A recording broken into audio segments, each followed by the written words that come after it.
দেখতে দেখতে 2025 সাল শেষের পথে। 2025 সালটা ঢালিউড ইন্ডাস্ট্রির জন্য ছিল আক্ষরিক অর্থে গেম চেঞ্জার। 2025 সালে ঢালিউড প্রমাণ করেছে গল্প ভালো হলে দর্শক হলমুখী হবেই। প্রায় 45টি সিনেমা মুক্তি পেয়েছে এবছর, কিন্তু বক্স অফিস কাঁপিয়েছে হাতে গোনা কয়েকটি মাস্টারপিস। আসুন দেখে নিই 2025 সালে ঢালিউডকে মাতিয়ে রাখা সেরা সিনেমাগুলোর আদ্যপান্ত।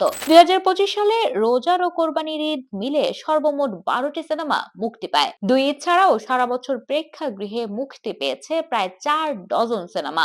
এত সিনেমার মাঝে দর্শক প্রিয়তায় শীর্ষে ছিল হাতে গোনা কয়েকটি সিনেমা। শুরুতেই আসি ঢালিউড কিং শাকিব খানের কাছে। 2024-এর তুফানের পর দর্শক অপেক্ষায় ছিল 2025-এ তিনি কি ধামাকা নিয়ে আসেন, আর তিনি হতাশ করেননি।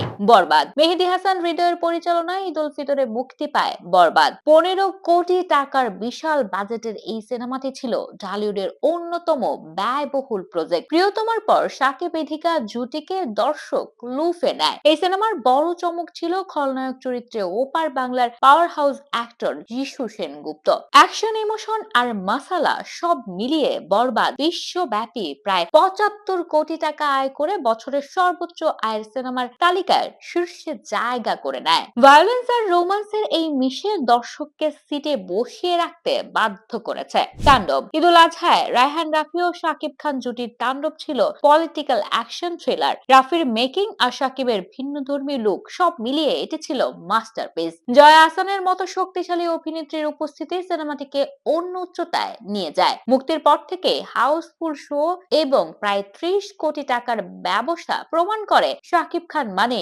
Box office hit.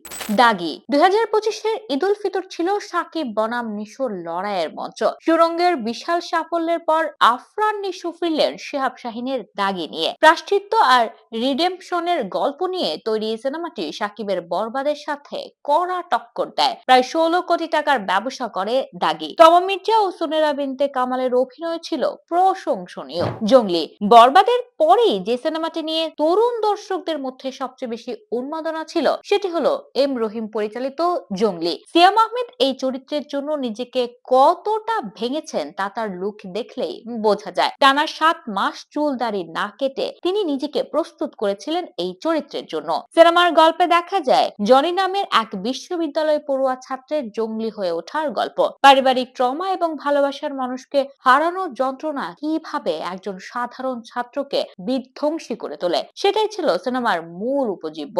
এই সিনেমায় সিয়ামের বিপরীতে ছিলেন শবনম বুবলি এবং প্রার্থনা ফারদিন দেখি। তবে অ্যাকশনের পাশাপাশি সিনেমার ইমোশনাল দিকটি, বিশেষ করে ছোট্ট শিশু পাখির সাথে সিয়ামের বন্ডিং দর্শকদের চোখে পানি এনে দিয়েছে। প্রায় 10 কোটি টাকার উপরে ব্যবসা করে এই সিনেমাটি। উৎসব। অ্যাকশন আর থ্রিলারের ভিড়ে কোরবানির ঈদে দর্শকদের এক পশলা স্বস্তির বাতাস দিয়েছিল তানিম নূর পরিচালিত সিনেমা উৎসব। গত এক দশকে এতগুলো লিজেন্ডারি অভিনেতাকে আমরা এক ফ্রেমে দেখিনি। জাহিদ হাসান, আফসানা মিমি, চঞ্চল চৌধুরী, জয়া আহসান, অপি করিম, তারিক আনাম খান, কে নেই এখানে? সিনেমায় চঞ্চল চৌধুরী এবং জয়া আহসানকে দেখা গেছে ভূত চরিত্রে, যা ছিল দর্শকদের জন্য বিশাল সারপ্রাইজ। ফ্যামিলি ড্রামা জনরার এই সিনেমাটি প্রায় 13 কোটি টাকার ব্যবসা করে। সব মিলিয়ে 2025 ছিল ঢালিউডের ঘুরে দাঁড়ানোর বছর, নিজেকে ছাড়িয়ে যাওয়ার বছর।